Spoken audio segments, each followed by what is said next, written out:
it's just Martine, and welcome to the first weekly reading vlog of 2023. It's, I think, the 5th, maybe the 6th. I think it's the 5th.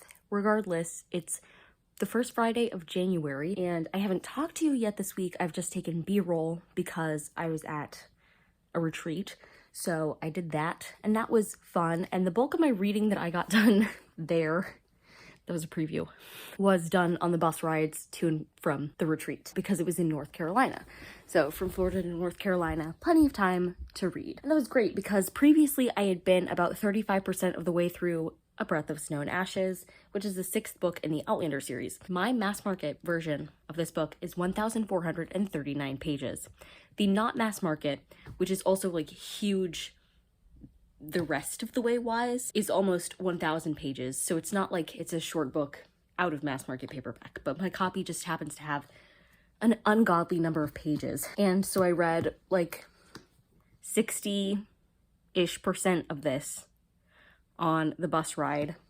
And then today I read the last 3 hours. And I'm giving this 4 stars. Not my least favorite book in this series. That has to be the second book, A Dragonfly in Amber, but also not my most favorite, which is the third book, I think. This one is very much a waiting book though, because between the end of the last book and the next book, there are like 5 years before the Revolutionary War starts, and that's this book, is the waiting. And so it felt very disjointed in a lot of ways. Like, we would only be there for the big events. So we would skip months and months and then go to like, this big event happened, months and months, this big event happened. And they were all just big events that happened like before the Revolutionary War, but after the last book, I wasn't sure. Like, I don't think there was a strong full plot in this one aside from the waiting. Also, characters kept getting taken or getting pregnant. Those were the two main conflicts, was either a character would be kidnapped or a girl without a husband would get pregnant. There were lots and lots of other conflicts, but those were the main ones. Those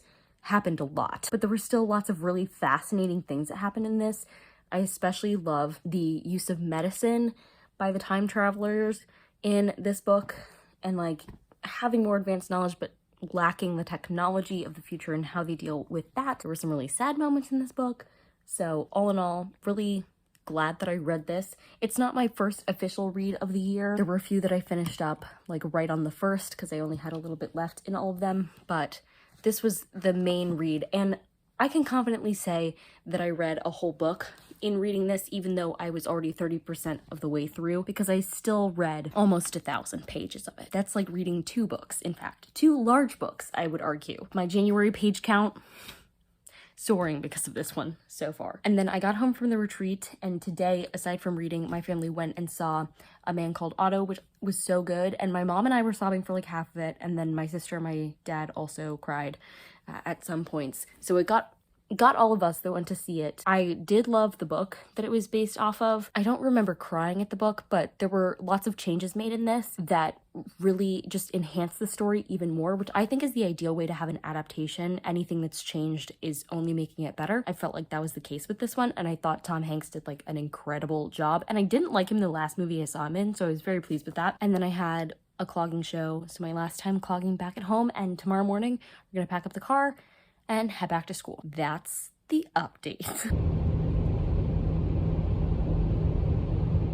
Good morning. Happy Sunday. Yesterday, I traveled back here, so here I am. And I didn't get much reading done yesterday, but I'm all set to finish up a book today. I'm like 60% of the way through The Anti-Relationship Year by Katie Wismer, and Bookly says that I have about an hour of that left, so when I'm watching reading sprints at my friends later, I should finish that up and get to give you my review. I'm getting settled in. I have this long list of stuff that I like brain dumped the other day of things. Like, my life is a total mess right now, and especially because I dedicated all my reading for basically the whole week to Breath of Snow and Ashes, there are, I feel like, a million other books I need to make progress on. Things are going well, I'm just a disaster.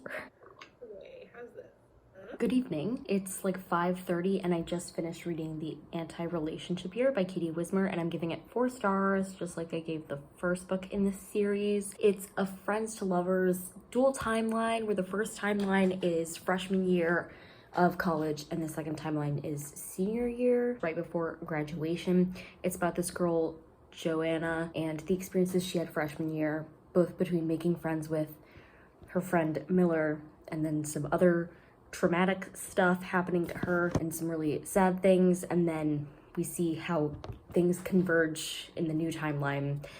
It was a lot of fun, and I've been wanting to read it for a while, so I'm glad that I finally got to it.